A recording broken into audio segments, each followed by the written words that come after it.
అఘోరి అనగానే మనందరికీ గుర్తొచ్చే వ్యక్తి ఒక్కరే. సరే, గతంలో ఏ పేరు ఉన్నప్పటికీ ఇప్పుడు మాకాళి నందగిరిగా పిలువబడుతున్నారు. అంతర్జాతీయ కిన్నెర అఖాడా నుండి తెలంగాణకి మహామండలేశ్వర్గా నియమితులైనట్లుగా తెలుస్తోంది. ఇదిగో మనం స్క్రీన్లో చూస్తున్నాం. నేను మీకు ఆ విజువల్స్ చూపిస్తున్నాను. అభిషేకం చేసి ఈ గొప్ప పదవిని తనకు అప్పగించారు అంటూ అఘోరి మనతో చెప్తున్నారు. అసలు ఈ ఈ పదవి ద్వారా, ఈ మహామండలేశ్వర్ బాధ్యత ద్వారా ఏం చేయబోతున్నారు, తన భవిష్యత్ ఏంటి? ఒకప్పుడు మనందరికీ పరిచయమైన విధానం వేరు, ఇప్పుడు మాత్రం నా ప్రజెంట్ కానీ నా ఫ్యూచర్ కానీ వేరేలా ఉంది ఆ దేవుడి దయ వల్ల అని చెప్తున్నారు.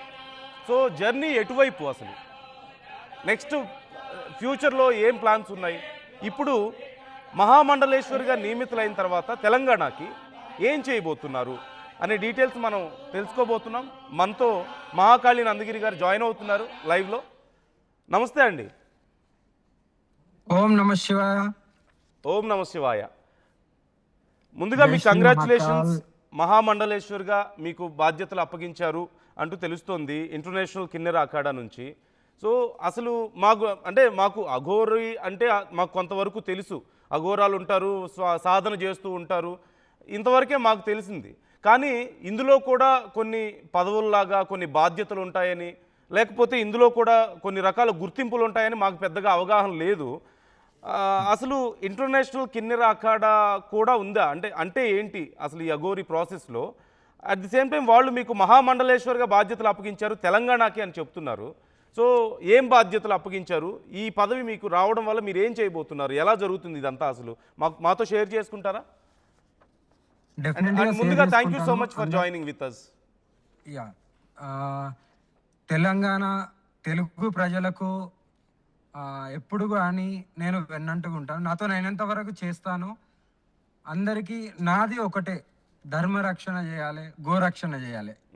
బట్ జీవితం చాలా చిన్నది, తప్పులు అందరూ చేస్తారు. తెలిసో తెలియక నా తరపున కొన్ని తప్పులు జరిగిపోయినాయి.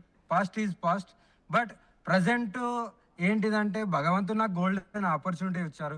అక్కడ వాళ్ళే పిలిచి మరి మీరు ఇంత ధర్మం గురించి, సనాతన ధర్మం గురించి ఎన్నోసార్లు వాయిస్ రేజ్ చేశారు, ఎక్కడెక్కడో సేవలు చేశారు.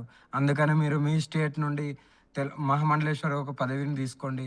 ఇంకా అఖాడా మొత్తం మీ వెనకాల ఉంటుంది. కిన్నెర అఖాడా, జునా అఖాడా మీ వెనకాల ఉంటుంది. మీరు ఇంకా గొప్ప పనులు కూడా చేయొచ్చు. మీ దగ్గర ఆ శక్తి ఉందని వాళ్ళు గ్రహించి మరి పిలిచి మరి ఈ పదవిని ఇవ్వడం జరిగింది. ఓకే. జనరల్గా అఖాడా అనే వర్డ్ మేము హిందీలో కొన్నిసార్లు విన్నాం. అఖాడా అంటే ఒక పర్టికులర్ ప్లేస్, అంటే ఏదో రెజ్లింగ్లో అక్కడక్కడ మేము వింటూ ఉంటాం. సో ఇక్కడ ఏంటి కిన్నెర అఖాడా అంటే ఏంటి అసలు? ఇంటర్నేషనల్ కిన్నెర అఖాడా అంటే అఖాడాలు 14 అఖాడాస్ ఉన్నాయి. అందులో ఇంటర్నేషనల్ కిన్నెర అఖాడా అంటే కిన్నెర సమాజానికి సంబంధించింది. అర్ధనారీశ్వర రూపం ఉంటది కదా. అవునవును. ఇటు నారి కాదు, ఇటు నర్ర కాదు, అర్ధనారీశ్వర రూపం ఉంటది కదా. స్పెషల్ గా జునా అఖాడా అన్ని అఖాడాల వాళ్ళు మీటింగ్ పెట్టుకొని అర్ధనారీశ్వర్ వాళ్ళకు కూడా మనము ఒకటి అఖాడా ఉంటే బాగుంటది అని ఆలోచించి, పెద్దోళ్ళందరూ ఆలోచించి గత 15 సంవత్సరాల కిందటనే ఈ అఖాడాని ప్రారంభించారు. ఇంటర్నేషనల్ కిన్నెర అఖాడాని పెట్టారు. Okay okay. ఇప్పుడు అర్ధనారీశ్వరులకి ఇలాంటి ఒక గ్రూప్ని ఫామ్ చేసి పెట్టారు అఖాడాని. ఓకే. అక్కడ నుంచి మీరు మహామండలేశ్వరికి ఇప్పుడు బాధ్యతలు తెలంగాణకి తీసుకున్నాను అని చెప్పి అంటున్నారు. సో తెలంగాణ స్టేట్కి అంటే మీ నుంచి ఏం సర్వీస్ ఉంటుంది, ఏం చేస్తారు అసలు ఇలాంటి ఒక బాధ్యత తీసుకోవడం వల్ల? ధర్మరక్షణ చేస్తాను, గోరక్షణ చేస్తాను. బట్ ధర్మరక్షణలోనే ఉంటాను, అందులోనే లీలమై ఉండాలి. ఇంకా వేరే కాంట్రవర్సీ అయితే నాకు వద్దు, నేను అందులో ఉండలేను కూడా. లేదు, ఆ విషయాలు నేను కూడా ఏం మాట్లాడడం లేదు. గతం మీరు మీ జీవితంలో ముందుకెళ్తున్నారు, ఒక గొప్ప పవిత్రమైన దారిలో నడుస్తున్నారని చెప్పారు కాబట్టి ఆ విషయాలు మనం కూడా డిస్కస్ చేయొద్దు. కానీ మిమ్మల్ని ఎందుకు సెలెక్ట్ చేసుకున్నారు అంటే? అది నన్నే ఎందుకు సెలెక్ట్ చేసుకున్నారంటే, నేను ఎప్పుడైతే కొన్ని జాగాలల్లో అక్కడ ఎవరు కూడా రేజ్ చేయని దగ్గర నేను నిలబడి మరీ పోరాడాను. గోవుల గురించి కానీ, వేములవాడ లోపల ఉన్న దర్గా గురించి కానీ, ఇలా నాతోనైనంత వరకు నేను సేవ చేస్తూనే ఉన్నాను కదా. ఉమ్, దాని ఉమ్, గురించి వాళ్ళు కూడా వాళ్ళు ఒక పదవిని ఇస్తున్నారంటే 100 సార్లు ఆలోచిస్తారు. రైటా ఓకే. రాంగా పబ్లిక్ లో వీళ్ళ ఒపీనియన్స్ వీళ్ళు నాకు 99% కాంట్రవర్సీసే ఉంటాయి నాయి. కానీ ఉమ్, వీళ్ళు అన్ని అంత మీటింగ్ లో మాట్లాడుకొని ఈమెకి ఇస్తేనే మంచిది అని ఆలోచించుకొని మరీ ఇచ్చారు. ఓకే. ఎవరైనా సేవని చూస్తారు, భక్తిని చూస్తారు, ఉమ్, త్యాగాన్ని చూస్తారు. ఉమ్, ఉమ్. అంటే మీరు అన్నట్లుగా మీవి చాలా వరకు కాంట్రవర్సీలు కూడా చాలా ఉన్నాయి, బట్ గుర్తింపు మీకు చాలా ఎక్కువగా వచ్చింది వాటి నుంచి, అవునన్నా కాదన్నా. సో ఈ గుర్తింపు ఉపయోగపడిందా? ఈ కాంట్రవర్సీలు ఏమీ ఇబ్బంది అవ్వలేదా మీకు ఇలా మీ జర్నీలో? నేను చిన్నప్పటి నుండి చాలా అనుభవించాను. నా పెయిన్ నేను ఎవరికీ చెప్పుకోను. నాకు వాళ్ళు తిట్టుకున్నా, వాళ్ళు ఉమ్, ఏమనుకుంటున్నారు, వీళ్ళు ఏమనుకుంటారు అని. నేనేం చేస్తున్నాననేది నా వేలో నాకు కరెక్టే ఉంది. ఉమ్, ఉమ్, నా నేను ఏ బాటలో అయితే నడుస్తున్నానో, ఆ ఉమ్, బాటలో నేను 100% కరెక్ట్‌గానే ఉన్నాను. ఉమ్, నేను దాన్నే నమ్ముతాను. నేను ఏ బాటలో అయితే నడుస్తున్నానో, ఆ బాటలో నేను కరెక్ట్. నా వేలో నేను కరెక్ట్‌గా ఉన్నాను. ఉమ్, ఎదుటి వాళ్ళ వేలో, వాళ్ళ పాయింట్ ఆఫ్ వ్యూలో ఆలోచిస్తే చెడు కావచ్చు. ఉమ్. ఒకరొకరి ఒపీనియన్ ఒక్కొక్కరి తోవ ఒక్కొక్కలాగా ఉంటది. అవును. సో ఇప్పుడు నా మీరు నా చెప్పండి, చెప్పండి. ఇప్పుడు నా బాట ఏందంటే, ఎక్కడైతే నాతోని ఎంతైతదో అంతవరకు సనాతన ధర్మానికి సేవ చేస్తూ, సేవ చేస్తూ, ఉమ్, ఇటు మా గురువులకు సేవ చేస్తూ, ఉమ్, పూజలు రెగ్యులర్‌గా పూజలు జరుగుతూనే ఉంటాయి. ఉమ్, పూజలు చేసుకుంటూ హ్యాపీగా, ఆనందంగా కష్టమని వచ్చిన వాళ్ళకు నాతోని ఎంతైతో అంతవరకు తీర్చుకుంటూ, ఉమ్. పుణ్యం సంపాదించుకుంటూ వెళ్ళడం అంతే. ఓకే. మీరు ఎక్కడుంటారు ఇంతకీ? అంటే ఇప్పుడు మీ నివాసం ఎక్కడ? ఉజ్జయిన్. ఉజ్జయినిలోనే మీరు నివాసం ఉంటారా ఇంకా? ఉజ్జయిన్‌లో ఆశ్రమం కడుతున్నాను. ఓకే. తెలంగాణలో కూడా త్వరలోనే ఆశ్రమం కట్టబోతున్నాను కిన్నెర కాడ నుండి. హ్మ్. హ్మ్. ఇప్పుడు అక్కడ ఉజ్జయినిలో ఉన్నటువంటి ఆశ్రమం నుంచి కానీ మీరు త్వరలో తెలంగాణలో కూడా కట్టబోతున్నానని చెప్తున్నారు. మహామండలేశ్వర్‌గా ఇప్పుడు తెలంగాణకి నియమితులయ్యారు. నేను ఇంతకుముందు అడిగిన క్వెషన్ ఇంకొంచెం నేను డీప్‌గా ఆన్సర్ ఎక్స్‌పెక్ట్ చేస్తున్నాను. అంటే ఏం మీరు గోరక్షణ చేస్తాం, ధర్మం కోసం పోరాటం చేస్తాం అంటున్నారు. అంటే ఎలాంటి విషయాల్లో మీరు ఇన్వాల్వ్ అవుతారు? ఏం చేస్తారు పర్టికులర్‌గా? ఇంకొంచెం డీప్‌గా ఏమైనా చెప్పగలుగుతారా? అంటే మీకేదైనా షెడ్యూల్ ఉంటుందా? ఇలా పలానా కార్యక్రమాలు చేయాలి, పలానా ఇప్పుడు తెలంగాణకి మీరు మహామండలేశ్వర్ అయ్యారు. సో అవును. తెలంగాణలో ఏదైనా పలానా పర్టికులర్ డేస్‌లో పలానా గొప్ప గొప్ప రోజులు ఉంటాయి కదా! పవిత్రమైన రోజులు. అలాంటి రోజుల్లో ఇలాంటి పూజలు చేయాలి, ఇలాంటి కార్యక్రమాలు ఉండాలి, లేదంటే ఇలాంటి విషయాల్లో పోరాటం చేయాలి. ఇలా ఏదైనా ఉంటుందా? స్పెసిఫిక్‌గా దారి ఉంటుందా? ధర్మానికి ఎవరైతే అధర్మంగా మాట్లాడతారో వాళ్ళ మీద కంపల్సరీ నేను మా మా అకాడ నుండి గాని, మా నుండి గాని యాక్షన్ ఉంటది. హ్మ్. మొత్తం అకాడే నిలబడతది. ఓకే. ఆ! అంటే మీరు సోషల్ మీడియాలో యాక్టివ్‌గా ఉండి అక్కడ వచ్చేటువంటి విషయాల మీద కూడా మీరు అడ్రెస్ చేయబోతుంటారు ఇంతకు ముందు అంతేనా? అంత్ నేను తెలంగాణ నుండి మామండలేశ్వర్ అయినా కాబట్టి, నేను తెలంగాణలో పుట్టాను కాబట్టి, హ్మ్. తెలంగాణలోనే కడతాను ఆశ్రమం. ఎక్కడనో ఒక చిన్న ల్యాండ్ తీసుకొని హ్మ్. కడతాను. బట్ నేను లీడ్ చేయడం మాత్రం ఆహ్, ఉజ్జయిన్ నుండి లీడ్ చేస్తాను. అక్కడికి నెలలో ఒకసారి, 2 సార్లు వస్తుంటాను, పోతుంటాను. హ్మ్. ఆహ్, శ్రీరామనవమి గాని, పాదయాత్ర తీయడం గాని, ఇలాంటి అకాడ నుండి పెద్ద పెద్ద వాళ్ళు రావడం, అఘోరాలు రావడం, ఇలా హ్మ్. జరుగుతూ ఉంటాయి ఇంకా నా కార్యక్రమాలు. యాహ్! అంటే రీసెంట్‌గా నేను విన్నాను మీరు శిష్యరికం తీసుకున్నారు అని. నాకు కరెక్ట్‌గా గుర్తులేదు మీ గురువుగారి పేరు. అంటే ఎవరి దగ్గర శిష్యరికం తీసుకున్నారు? మీ లైఫ్ స్టైల్ ఏంటి ఇప్పుడు? ఇంతకు ముందుకి ఇప్పటికి డిఫరెన్స్ ఏంటి? ఇంతకుముందంటే నా గురువెవరో అందరికీ తెలుసు. చెప్పాము గూడా. బట్ హ్మ్. ఇంతకుముందుది వదిలేయండి. ఇప్పుడు ప్రెజెంట్ అయితే నా గురువుగారు మా సతీ నందగిరి, హ్మ్. ఉజ్జయిన్ మహామండలేశ్వర్. ఓకే. ఉజ్జయిన్‌కు కిన్నెరకాడ నుండి మహామండలేశ్వర్. హ్మ్. ఆమె పేరు మా సతీ నందగిరి. ఓకే. ఆమె శిష్యురాలిని. ఆహాహా! అంటే పెద్ద గురువు అమ్మేమో హ్మ్. ఆచార్య ఆచార్య మహామండలేశ్వర్ శ్రీ శ్రీ 1008 అంటారు. Doctor Lakshminarayana Tripathi. Okay. Okay. Okay. ఇప్పుడు మీరు పర్టిక్యులర్‌గా ఇప్పుడు ఒక శిష్యరేఖను తీసుకున్నారు. ఒక దారిలోకి వెళ్లారు. మీ జీవనశైలి ఎలా ఉంటుంది? ఏం చేస్తుంటారు? ఒక డే అంతా మీరు ఏం చేస్తుంటారు జనరల్‌గా? డే అంతా చూపియాలి ఇప్పుడెక్కడ ఉన్నానో? ప్లీజ్. ప్లీజ్. యాహ్! డెఫినెట్‌లీగా నేను చూపిస్తాను. నాకు ఇది తప్ప వేరే ప్రపంచం బయటికొస్తే ఇంకా వేరేలాగా గాని హ్మ్. నేనెప్పుడూ దీంట్లోనే ఉంటాను. ఇక్కడ మీరు ఉజ్జయిన్‌కు ఎవరైనా మన తెలంగాణ నుండి భక్తులొచ్చినా, ఎవరొచ్చినా అగోరమ్మ ఎక్కడ ఉంటది అంటే ఎవరైనా చెప్తారు. ఉమ్. అలాంటి ప్లేస్ ఒకటి ఉంది. ఇక్కడనే ఉంటాను. ఇక్కడ నుండే ఎవ్రీడే సాధన చేస్తున్నాను. మీరు మా సోషల్ మీడియా నా ఛానల్ ఉన్నాయి, అందులో చూడొచ్చు. ఎవ్రీడే నా ఏదో ఒక పూజ వస్తూనే ఉంటాయి. ఓకే. ఎక్కడున్నారు ఇంతకీ మీరు? ఆ ప్లేస్ మాకు చూపిస్తున్నారా ఇప్పుడు? చూపిస్తున్నాను, 1 సెకండ్. Please please. యా, మీరు హ్యాపీగా ఉన్నారా? ఆర్ యూ హ్యాపీ ఇప్పుడు? సంతోషంగా ఉందా? చాలా హ్యాపీ. భగవంతుని దయ వల్ల చాలా హ్యాపీగా ఉన్నాను. దీన్ని చక్రతీర్థ సంస్థాన్ ఉజ్జయిన్ అంటారు. ఓకే. ఉజ్జయిన్ చక్రతీర్థ సంస్థాన్. ఉమ్. ఈ శ్మశానంలో 24 hours ఉంటాను. అది శ్మశానమా? ఇది శ్మశానం. చూడ్డానికి శ్మశానం లాగా ఉండదు, ఇంత లగ్జరీగా ఉంటుంది. అదే ఏదో పార్క్ లాగానో అలా ఉంది మాకు చూస్తుంటే. ఇది శ్మశానం. ఓకే. మీరు ఎక్కువ టైం అక్కడే ఉంటుంటారా? ఎక్కువ టైం ఉజ్జయిన్ చక్రతీర్థ శ్మశానంలోనే ఉంటాను. ఓకే. అంటే అక్కడ మీరు ఏంటి నేర్చుకుంటున్నారా? ఇప్పుడు శిష్యరికం చేస్తున్నారు, ఒక ఒక వేని ఎంచుకున్నారు. మీరు శిష్యరికం అంటే ఏం చేస్తారు? మీకు ఏమి నేర్పిస్తారు? నేర్పించడం అంటే నేను ఎప్పటి నుండో నేర్చుకునే ఉన్నాను. నేర్పించడానికి కాదు, నేను తాంత్రికం నేర్చుకొని ఉన్నాను. ఆహా, ఓకే. తాంత్రికంలో నేను నేర్చుకొని ఉన్నాను కాబట్టి ఇన్ని రోజులు నా జీవనం కొనసాగింది. ఓకే. శ్మశానంలో చూడు, గుడికి పోయి ఎవరైనా పూజ చేయగలుగుతారు. శ్మశానం పోయి పూజ చేయడం అనేది అందరితోని కాదు. ఇన్ని సంవత్సరాల నుండి ఇంత ఏ అడ్డంకి వచ్చినా కూడా ఎక్కడ కూడా మేము పూజలు కూడా ఆపలేదు ఇప్పటివరకు. ఏం పూజలు చేస్తుంటారు అక్కడ శ్మశానంలో మీరు?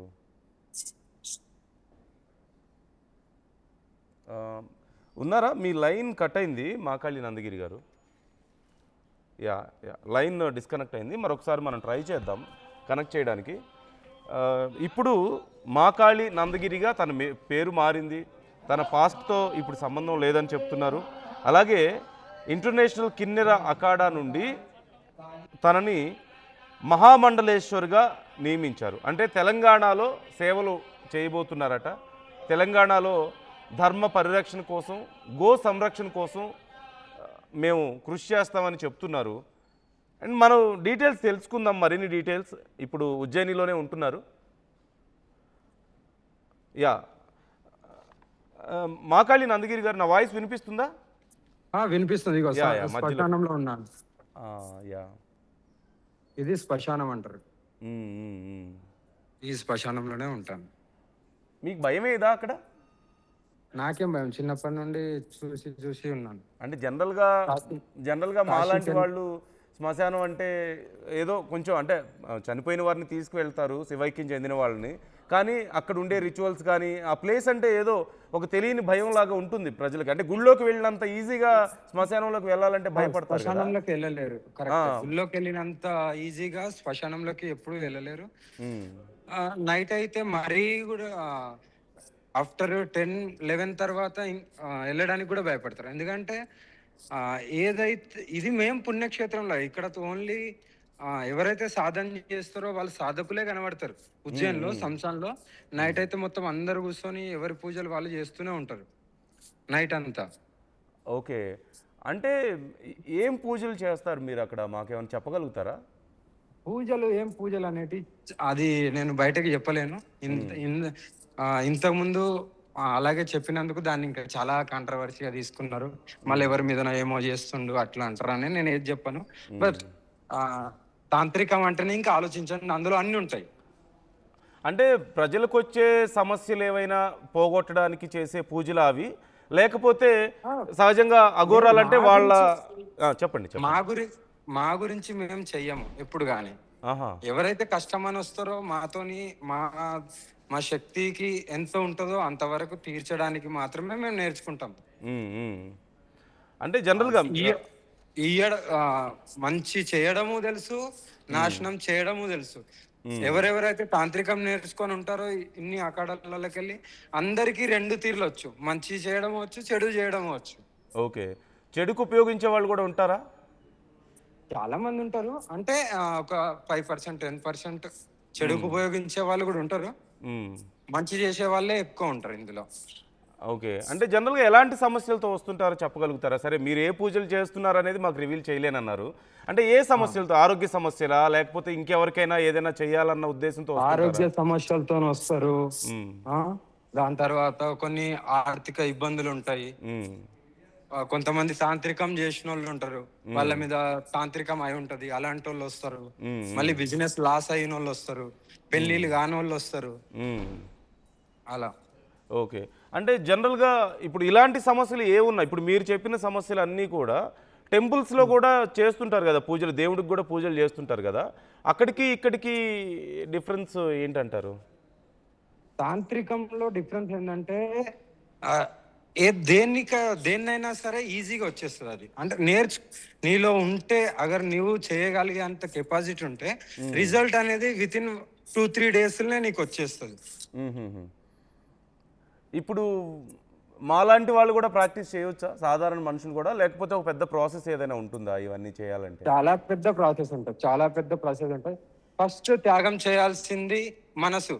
మనసుని ఒక ఒక దగ్గర పెట్టుకొని ఏది ఆలోచనలు రాకుండా నువ్వు ఏదైతే నేర్చుకుంటావో దాని మీదనే ఫోకస్ పెట్టాలి. హ్మ్. ఇంకొకటి త్యాగం ఏంటంటే సమయం. హ్మ్. చాలా సమయం కేటాయించాలి నేర్చుకోవాలంటే. హ్మ్. ఇప్పుడు స్కూల్కి పోతే ఎట్లా మనము ఆ స్కూల్ బెల్ కొట్టే వరకు స్కూల్ ఎట్లా వదలరో, ఇది కూడా అంతే. హ్మ్. హ్మ్. వాళ్ళు నేర్చుకోవాలనే సంకల్పం ఉంటే, పట్టుదల ఉంటే హ్మ్. 100% నువ్వు ఇందులో పిహెచ్డి కూడా చేయొచ్చు తాంత్రికంలో. హ్మ్. హ్మ్. ఇప్పుడు అసలు మీ గోల్ ఏంటి? ఏమవ్వాలనుకుంటున్నారు ఫ్యూచర్‌లో? Ultimate goal? నాది అల్టిమేట్ గోల్ ఒకటే, నాతోనైనంత వరకు మంచి చేయాలి, అందరితో కలిసి ఉండాలి, కలిసిమెలిసి ఉండాలి, సేవ చేయాలి, ధర్మ రక్షణ చేయాలి, గో సేవ చేయాలి. ఇదే నా డ్రీమ్. నా సనాతన ధర్మాన్ని ఇంకా ముందుకు తీసుకెళ్ళాలి. ఎందుకంటే నేను చాలా ఆ, గర్వపడతాను. ఒక హిందువుగా పుట్టి, సనాతనంలో పుట్టి, కట్టర్ సనాతనిగా పుట్టినందుకు నేను గర్వపడతాను. ఓకే. ఆ అంటే ఆపర్చునిటీ భగవంతుడు నాకు ఇచ్చిండు. హ్మ్. భగవంతుడు చూజ్ చేసుకున్నాడు నన్ను అఘోరిగా. హ్మ్. ఇందులో తీసుకొచ్చిండు. హ్మ్. నడుస్తూనే ఉంది ఇంకా జీవితం. ఓకే. అంటే మాకు ఇప్పుడు నేను కిన్నెర అఖాడా అనేది వినడం మొదటిసారి. అంటే నాకు తెలీదేమో మేబీ. జనరల్‌గా అఘోరాలు అనేవాళ్ళు ఉంటారు. ఏదో ఒక ప్రాక్టీస్‌లో ఉంటారని నాకు తెలుసు. బట్ పర్టిక్యులర్‌గా ఇలా అర్ధనారీశ్వరులకు కూడా ఒక అఖాడా ఉంటుంది. వాళ్ళకి కూడా ఇలా ఒక ప్రాసెస్ ఉంటుందనేది నాకు తెలీదు. అంటే అక్కడ డిఫరెన్సెస్ ఉంటాయా? మామూలుగా మన సమాజంలో అయితే ఇలా థర్డ్ జెండర్ అనేది ఒకటి పెట్టారు. సో, మీ ప్రాక్టీస్‌లో కూడా అలా ఏదైనా డిఫరెన్స్ ఉంటుందా? అలాంటిది మగవాళ్ళకి, ఏముండదు. ఆడవాళ్ళకి అలాంటిది ఏముండదు. ఇప్పుడు మా ఏముండదా? కింద రకం నుండి మేల్స్ కూడా ఉన్నారు, ఫీమేల్స్ కూడా ఉన్నారు. అలా ఉండదు. బట్ ఆహా! ఏంటంటే పేరు కిన్నెర అఖాడా అని పెట్టారు. ఓకే. ఓకే. పేరు కిన్నెర అఖాడా అని పెట్టారు. హ్మ్. హ్మ్. హ్మ్. అన్ కిన్నెర సమాజాన్ని ఇక్కడ నార్త్‌లో ఎలా చూస్తారంటే అర్ధనారీశ్వర రూపం, శివ్ పార్వతి రూపం లాగానే చూస్తారు ఇక్కడ. ఓకే. మీ దేవీ దేవతల్లాగా భావిస్తారు ఇక్కడ. భావించే హ్మ్. వీళ్ళకి కూడా ఒక అఖాడా పెట్టి వీళ్ళని ఇంకా మనము ప్రోత్సహించాలనే థాట్ తోనే ఈ అఖాడా పెట్టి అందరు కలిసిమెలిసి పోయేలాగా హ్మ్. హ్మ్. ఈ డిసిజన్స్ తీసుకున్నారన్నట్టు. ఓకే. ఓకే. మీరు ఎందుకని అసలు ఈ దారి ఎంచుకున్నారు? అంటే మొదటి నుంచి ఇలా వెళ్ళాలనే ఆలోచనలోనే ఉన్నారా? ఇప్పుడు 2 రకాలు మోక్షానికి 2 రకాలు ఉంటాయి గదా! ఒకటి గుళ్ళో ఒక సాత్విక విధానంలో చేసేవి ఒకటుంటే, రెండోది క్షుద్రం ఉంది. సో, మీరు పర్టిక్యులర్‌గా ఇటువైపే ఎందుకు వెళ్ళాలనుకున్నారు? అది దైవ సంకల్పం. హ్మ్.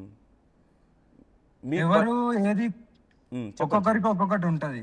హ్మ్. నాకు భగవంతుడు అఘోరీల దాంట్లోకి పంపించిండు. హ్మ్. ఇందులో నేను ఏమేమి నేర్చుకోవాలి, ఎలా నడవాలనేది అది కూడా నేర్పించిండు. హ్మ్. ఒక మంచి గురువులను ఇచ్చిండు.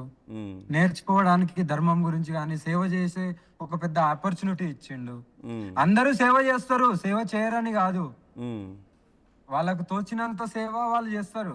హ్మ్. బట్ హ్మ్. ముంగటికొచ్చి పోరాడడానికి కూడా ఎవరు ఉండరు. హ్మ్. హ్మ్. అంటే జనరల్‌గా అఘోరాలు బయటకొచ్చి రియల్‌గా ప్రాక్టీస్‌లో ఉన్నవాళ్ళు ఇంటరాక్ట్ అవ్వడం అనేది చాలా తక్కువ కాబట్టి నేను కొన్ని ప్రశ్నలు అడుగుతున్నాను మిమ్మల్ని. ఐ హోప్ మీరు కొంచెం ఓపికగా, మీకు శాంతంగా నాకు మీకు సమాధానం మీ చెప్తారనుకుంటున్నాను. ఆ మీకు తెలియదేమో, హ్మ్. అఘోరాలు ఇక్కడ నార్త్‌లో ఎంతమంది అయితే ఉన్నారో హ్మ్. అందరి దగ్గరికి చిన్నోళ్ళు కానీ పెద్దోళ్ళు కానీ మీడియా కానీ అందరు వస్తూనే ఉంటారు. ఇక్కడ కామన్ ఈ సౌత్ లో ఇదే ఒక విచిత్రంగా చూస్తారు అంతే.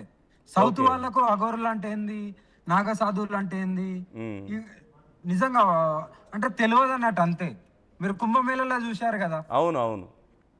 కుంభమేళ చూడమరక, కానీ ఇక్కడ నీకు లైవ్ లో కనబడతారు.